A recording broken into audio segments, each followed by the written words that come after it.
O, ano na ka mo? Anong oras na?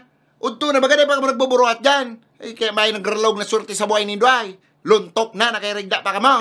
Ano, di pa ka mo maburuat dyan? Rapadoon ko ka mo. Ano ka mo, mayaman? Luntok na ka mo magmarata? Magburuat na ka mo dyan ta magpamarahaw. Di pagparapahalato ng pagkakanta maraot yan. Ano, di pa ka maburuat dyan? Ano ka mo digdi may katabang? Mga portyon ng buhay nindo ah. Ano, mamarata ka mo, marala mo na sana.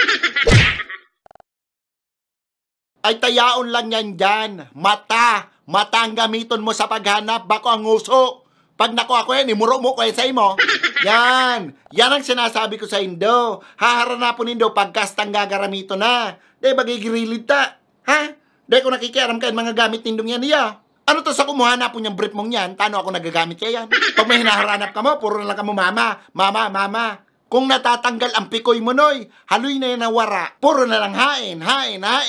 Di ba haranapong kang mata? Uyan lang sa bangbangan mo. Kung halas yan, tinoklaw ka na.